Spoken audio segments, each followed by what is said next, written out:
morning! Welcome back to my channel, Grand Savon Handcrafted Soap. Today, papakita ko sa inyo ang 5 natural plant-based soap colorant na pwede natin gamitin in making our soap. Ang mga ingredients na ito guys ay makikita natin mostly sa ating kusina. Ayan, so gagamit tayo ng baking cocoa or chocolate cocoa. Gamit tayo guys, subukan natin ang turmeric. Although gumawa na ako before ng turmeric soap. So for this video guys, ipapakita ko muli kung paano natin gamitin ang turmeric at ang results sa ating soap. I'm sure meron kayong paprika. Gagamit tayo ng paprika. Gagamit tayo ng spirulina. So, ito ay green color. At lastly, gagamit tayo ng Alkanet roll. So, ganito guys ang procedure ng paggamit ng all-natural soap colorant, plant-based, sa ating soap making. Sa ating baking cocoa, for every 1 pound of oil ng ating soap, gagamit tayo na 1 tablespoon or more, or 1.5 tablespoon, depende kung gusto niyo ng medyo darker ang color. Ayan. So gagamit din tayo ng turmeric. Try natin ang turmeric. 1 tablespoon. Okay. Gagamit tayo ng spirulina. Kunti na lang yung aking natitirang spirulina. So, this is 1 tablespoon, I'm sure. Okay, sumobra. 1 tablespoon.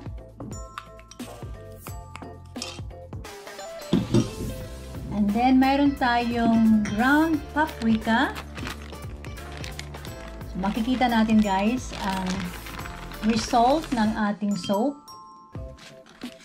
Kung gaano ka-colorful ang ating soap by using our all-natural plant-based soap colorant.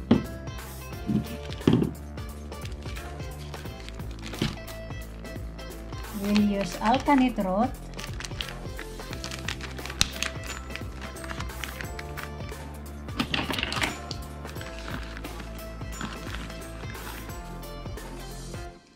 One tablespoon.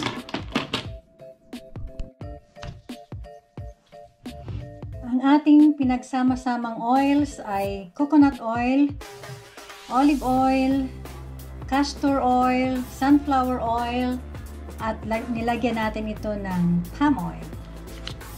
So, na-mix ko na guys ang ating lye solution. So, ngayon ihahalo na natin siya.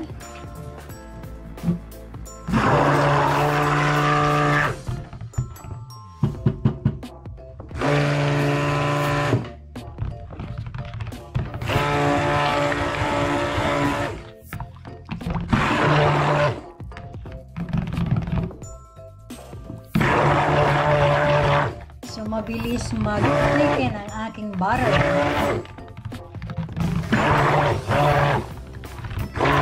So, i-mix natin ito about probably 1 minute hanggang ang oils at ang ating lye solution ay completely mixed. So, dapat wala ng separation of oil at saka lye solution.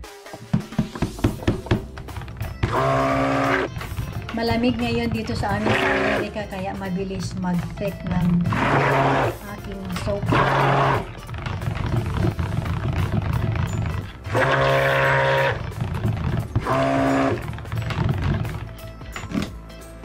Yan, nag-create na siya ng trace. Pero ihalo ko pa siya kasi hindi pa completely mix ang ating oils at saka lye solution. Kailangan walang separation.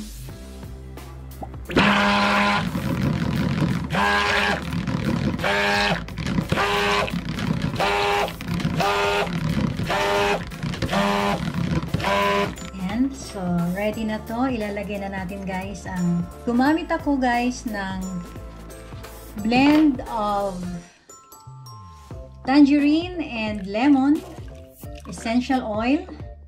Napakabango nito. Dahil plant-based ang ating colorants, so gumamit din ako ng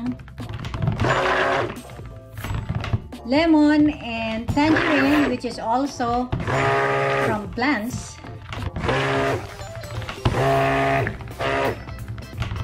Our soap today ay lahat natural. Lahat ay natural colors and 100% essential oil.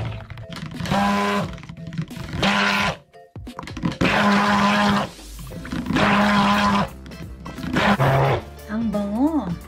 Combination of lemon and tangerine. Awesome.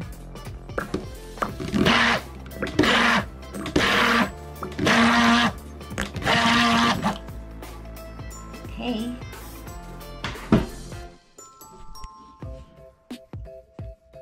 So, i-divide ko into 5 equal parts ang ating butter para sa ating 5 colors.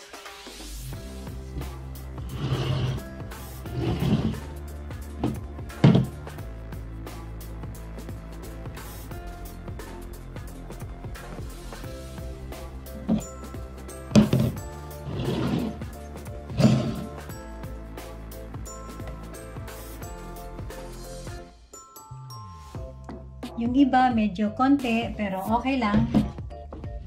So mayroon na tayong 5 colors. So we have 5 butter. Okay. So this one ilalagay natin ang ating cup.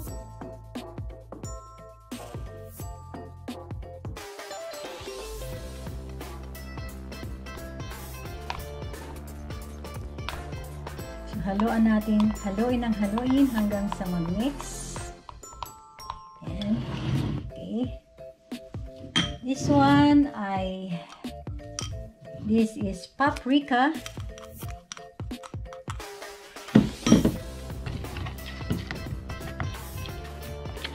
Ayan guys.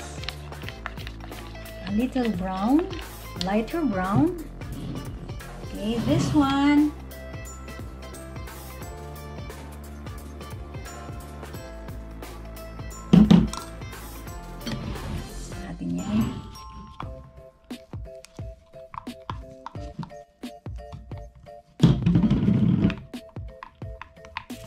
halo natin pa hanggang totally ma-mix. And then, this one, gagamit tayo ng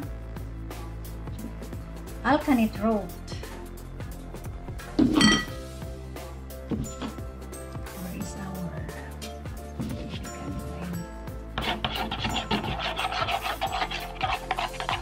So, i-blend pa natin ito ng stick blender hanggang totally ma-mix. So, pinapakita ko sa inyo guys ang paraan ng paghahalo ng ating mga natural colorants. And for this one, gamit tayo ng turmeric. And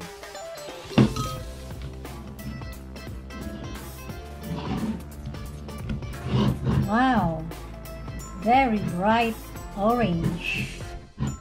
So, i-blend ko ito guys gamit ang ating stick blender para totally ma-mix ang ating color.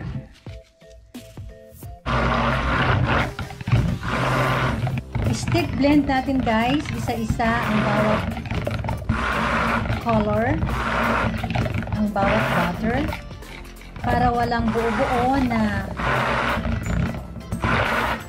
powder ng ating mga colorants.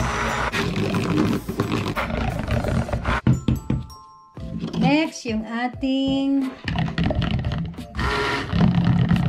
this is paprika.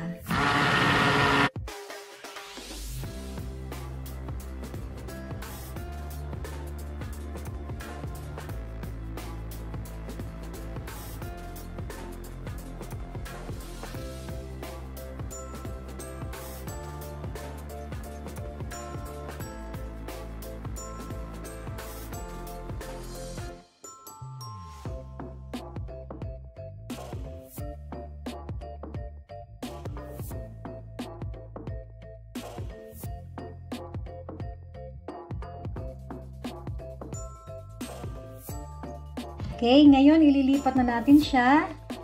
Lalagyan na natin sa ating soap mold. So, in no particular order, kahit anong kulay ang gusto ninyong unang ilagay, pwede. Ayan. So, mag-create tayo ng design. So, maybe rainbow. So, ilagay natin lahat.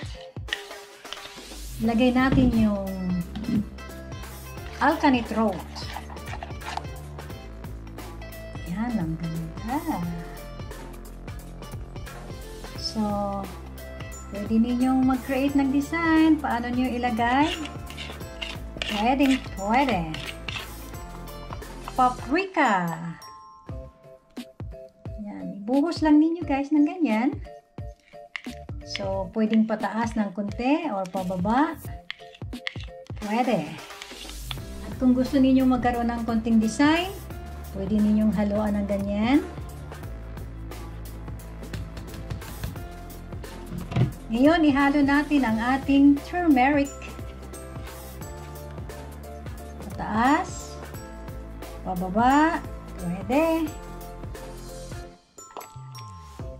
Next, ilalagay natin guys ang ating cocoa chocolate powder.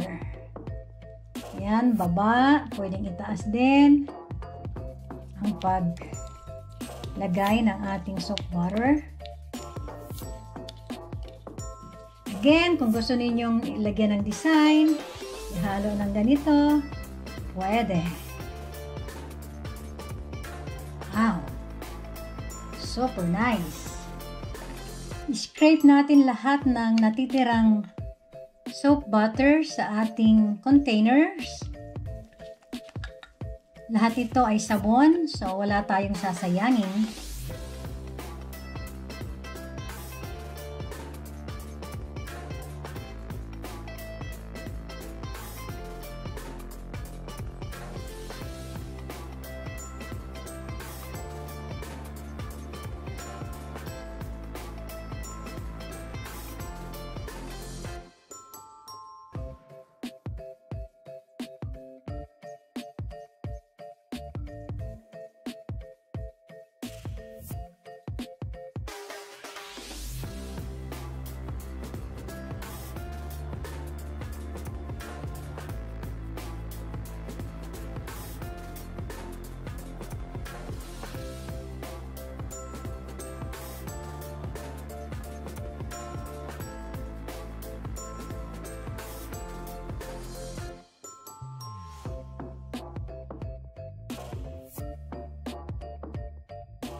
It's texturing time. Yan.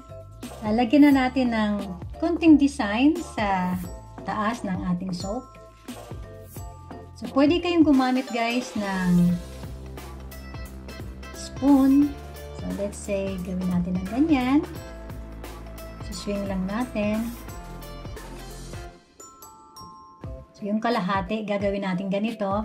Yung half, iba naman ang design ng ating gagawin.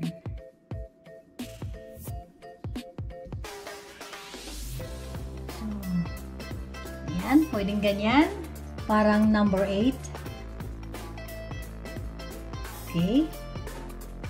And then, pwede ninyong gawin ganyan.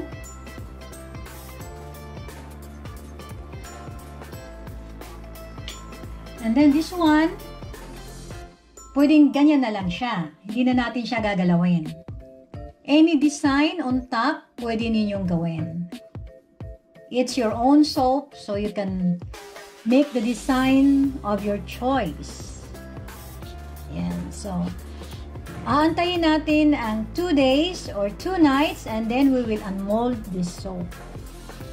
So, comment lang kayo kung mayroon kayong mga katanungan or idea. Please, comment lang kayo down below and I will get back to your questions. Thank you guys for watching and we'll be back for our unmolding and cutting of our all-natural soap making video.